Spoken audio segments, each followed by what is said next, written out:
I dragged my weary feet forward. I hadn't eaten in days. My strength was running out. But I didn't dare stop because I knew if I gave up now, I would die, and it would be a terrible death. Please, help me. I'm here. In the distance, I saw a light. My hope. When I was sure it was a police officer, I finally let myself collapse. My name is Isela. I live near the Mexico border. This story began 3 months ago when I needed extra income to pay for my mother's medical treatment. I was lucky to find a job as a nanny. They were looking for someone healthy and fluent in English. The requirements seemed easy compared to the offered salary of $2,000 a month. So I didn't hesitate to apply. They asked for my medical records and said they'd pick me up in a few days. When we met, they were warm and welcoming. After chatting for a while, everything about their company matched what I had researched online. Everything felt perfectly normal until I drank the bottle of water the man who claimed to be from HR gave me. My vision went black. I remembered nothing. When I came to, my whole body ached. I looked around, and dozens of girls were tied up. I looked down and realized I was too. That's when I knew I had been tricked. I screamed, but nothing helped. A woman beside me told me not to waste my strength. No one outside could hear us. Her name is Nana, and she had been kidnapped 2 days earlier, just like me. Trying to stay calm, I looked around more carefully. There were 4 of us total. All women, and some of them pregnant. Nana told me the kidnappers were forcing women to give birth so they could sell the babies afterwards. They targeted women who were healthy, attractive, or already expecting. As we were still talking, one of the kidnappers suddenly came and dragged me out. They took me to a different room filled with medical tools and torture devices. I was terrified, but I fought back with all I had.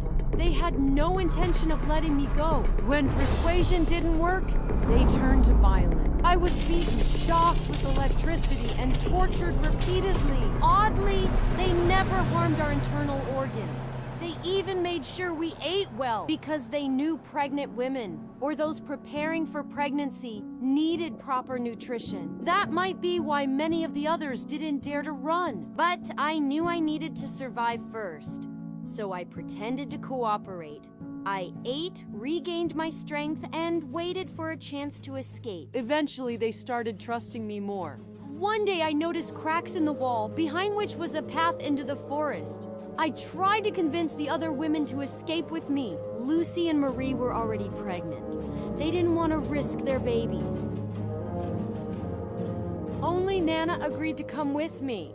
Tonight was the night. We didn't have much time. I had overheard the kidnappers say that clients were coming tomorrow to choose a mother. We might be forced into egg harvesting, or worse. For days, Nana and I had used spoons to scrape the plaster off the wall and loosen the grip. Finally, we created a hole just large enough for an adult to squeeze through. We made it outside, into the free air, the free sky, the freedom I had dreamed of for over a month. But then, Nana accidentally stepped on a ground alarm. A loud siren blared. The kidnappers knew we were escaping. I heard shouting, curses, then gunshots. The kidnappers' footsteps grew louder and closer. Nana fell. She had been shot in the leg and was bleeding badly. She couldn't go on. She screamed at me, "Don't look back! Keep running, Isela! Run, then save us!" Now, I had a new mission. I had to escape to come back and rescue the girls. I have no idea how far I ran. I was starving, barely conscious, but I couldn't stop.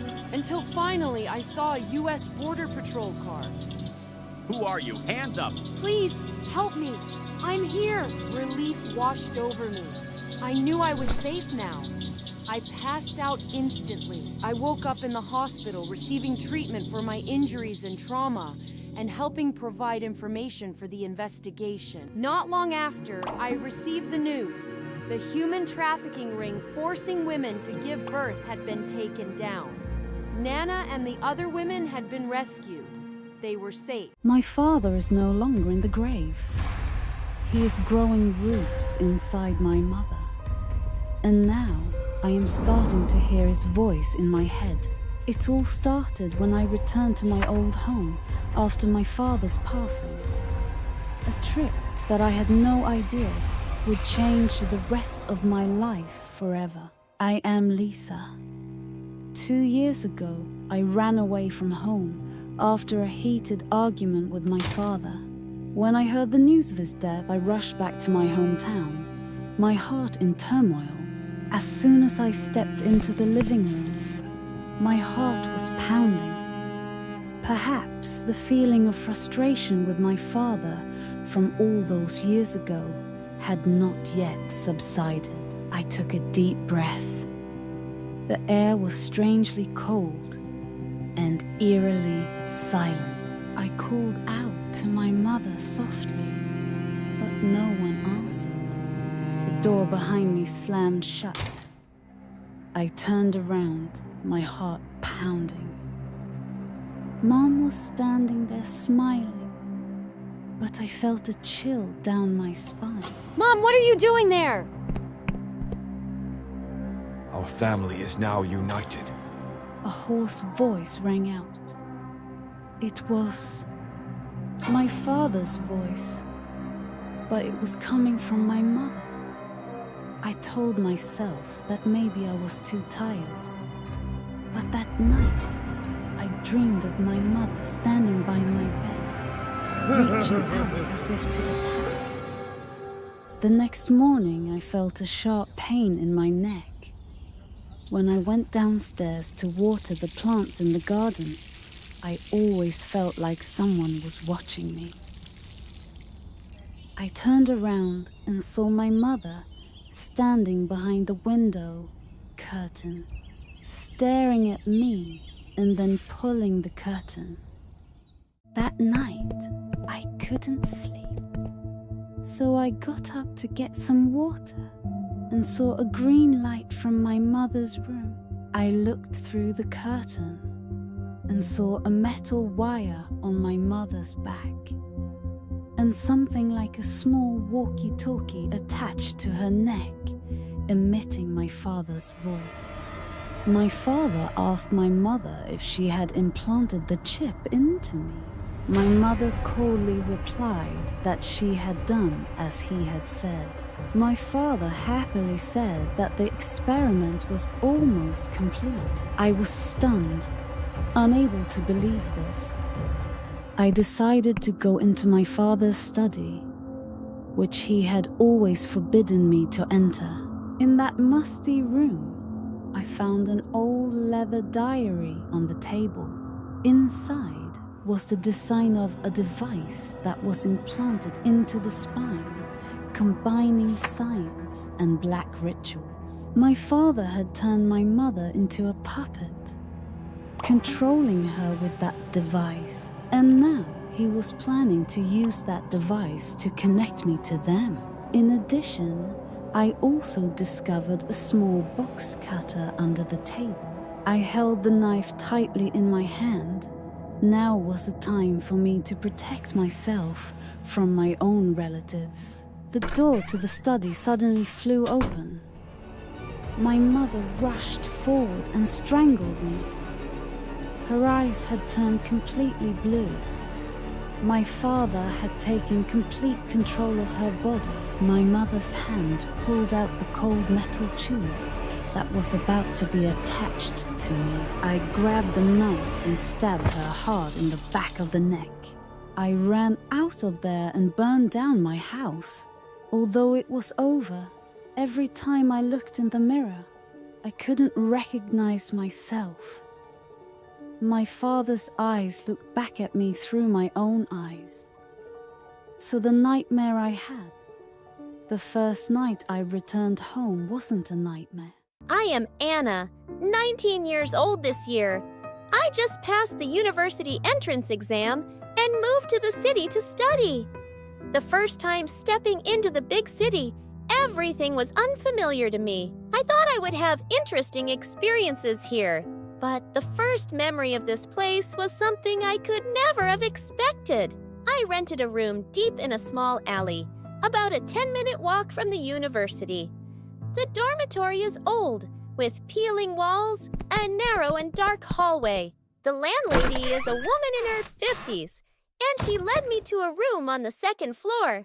At the end of the hallway, the small room appears before me with a simple wooden bed against the wall, an old study table, and a small window overlooking the hallway. This room is a bit old, but very clean and quiet. What do you think? I think it's quite nice. May I ask, is anyone staying in the room across the hall?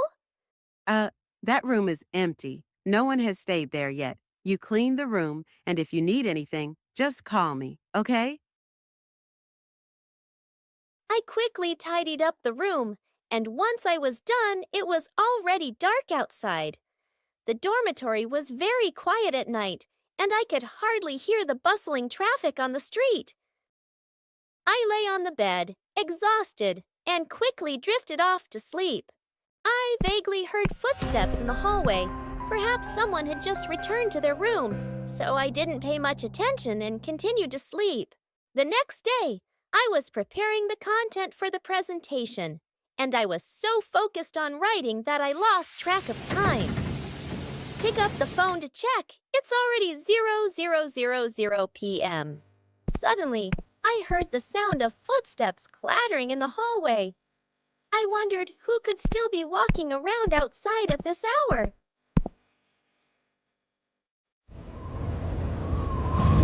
I looked out the window, but the corridor was quiet and empty. A chill ran down my spine. I quickly shut the window and rushed to bed. In the middle of the night, I was awakened by the sound of children playing, and there were whispers of people talking, but I couldn't hear what they were saying. Those sounds seemed to be right outside my room. Is anyone there? I called out, but all I received was an invisible silence, a chilling atmosphere enveloping the entire room. I fearfully turned to look out the window. Suddenly, I saw a shadow standing outside the window, a hazy silhouette. Only part of the face could be seen staring at her. The next morning, I decided to tell the landlady about my experiences over the past few days. It could just be the sound of a cat. There are a lot of homeless cats in this region at night. Why didn't you tell me from the beginning? You must be so exhausted that you're only having nightmares. I wanted to leave this place, but finding affordable accommodation in the city was difficult. If I were to move out now, I wouldn't know where to go. If those sounds stopped completely, I thought I might be able to stay a little longer. A few days later, I no longer heard those strange sounds. Perhaps the landlady did something to keep them from bothering me. If those sounds completely disappear, I think I could stay here a bit longer. At midnight, I suddenly heard a knock on the door. I got up, stepped outside, and opened it, but no one was there. As I looked around, I noticed a man standing motionless not far away, his back turned to me. A chill ran down my spine as I slowly walked towards the man and called out, "Is anyone there?" Get out of here. You are not allowed to stay here. Why am I not allowed to be here? Who are you? The man slowly turned around, the light from the bulb revealing a gruesome, bloodied face, an image I could never forget. Seeing that image, I screamed in fear.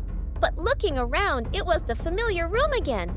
It turns out everything was just a dream. Suddenly, a knocking sound echoed. I didn't know who was knocking on my door in the middle of the night like that. I began to fear and secretly thought, could it be them? The people in the room opposite? Who is it? Who's out there? The knocking continued to grow louder, as if the person outside was about to break the door down. I was terrified, staring at the door without daring to breathe heavily. Get out of here. Get out of here. I knew that if I stayed, even more terrifying things awaited me. When I woke up, it was already bright outside, and the door was still tightly shut as if nothing had happened. I quickly took everything I had and left this horrible house. I had a feeling that if I stayed any longer, even more terrifying things would await me. The man and that room remain a mystery to me. But after everything that has happened, I no longer dare to return to that boarding house again. I never used to believe in ghosts, but that no longer mattered after what I had experienced. Hello, my name is Doris. I am 25 years old, and the story I am about to tell has haunted me ever since. Back then, my mother fell seriously ill and had to be hospitalized. Worried about her, I stayed at the hospital to take care of her. She was placed in an old room at the end of the hallway. The doctors didn't want her to stay there, but the hospital had run out of rooms. I didn't think much of it. After all, every hospital had old rooms, didn't they? But on the very first night I stayed, I began to feel that something was wrong. As I was about to close my eyes, a strange sound came from the bathroom. At first, it was just a light movement, as if someone inside was trying to open the door. But then, it turned faster, stronger, until the door burst open with a loud click. I swallowed hard and stepped forward to check. There was no sign that anyone had just been in there. Shaking my head, I told myself that I was just too tired and imagining things. But just as I turned away, a sob echoed. A faint, mournful sound that sent chills down my spine. It came from the very same bathroom.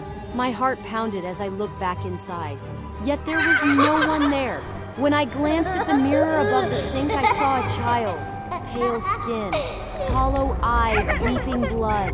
Suddenly, a chorus of laughter rang out, filling the room as if dozens of children were laughing at once. I stumbled back, my heart racing, and hastily flipped the light switch. The boy and the laughter vanished. At that moment, the door to the room swung open. A pregnant nurse walked in to check my mother's temperature. She was thin, her face pale, and her uniform looked worn as if it had been used for a long time. I glanced at the clock on the wall, feeling strange.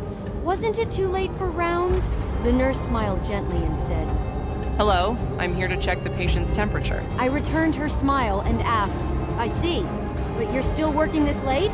She smiled again. It's our responsibility after all. As she took my mother's temperature, she told me a story about this room. She said that about 10 years ago, a nurse had secretly aborted her child in that very bathroom. Overcome with guilt, she had jumped out of the window. Her body was found in the parking lot the next morning. Hearing this, I immediately told her about what I had seen earlier in the bathroom. She listened, then smiled and said, "Perhaps the boy was the spirit of the unborn child." I quickly asked, "How do you know that?" She chuckled and said, "I made it up." With that, she left the room, leaving me in suffocating silence. Just then, I noticed a drop of blood slowly trailing down her leg. Panicked, I rushed to the door, intending to call her back, but the hallway was empty. Not a soul, not a single sound. I stood frozen, a chill creeping down my spine, making the hairs on my neck stand on end. When I returned to the room, my mother was fast asleep. I lay down on my bed, but no matter how much I tried, I couldn't sleep. The night dragged on, each tiny noise making me jump, until I finally saw the first light of dawn. When the doctor came to check on my mother, I told him everything that had happened the night before. He listened, his eyes thoughtful but not surprised. Then he said slowly, "There have been many rumors about this room, but there is no pregnant nurse working at our hospital." My chest tightened, my mind swirling with confusion. Then who was she? A shiver ran through me. Could she have been the nurse who had aborted her child and jumped from the window? The following days, everything seemed to return to normal until my mother was discharged. As I helped her out of the room, I instinctively turned back, and I saw the nurse standing by the window, holding a baby in her arms. Panicked, I rubbed my eyes. But when I looked again, she was gone, as if she had never been there.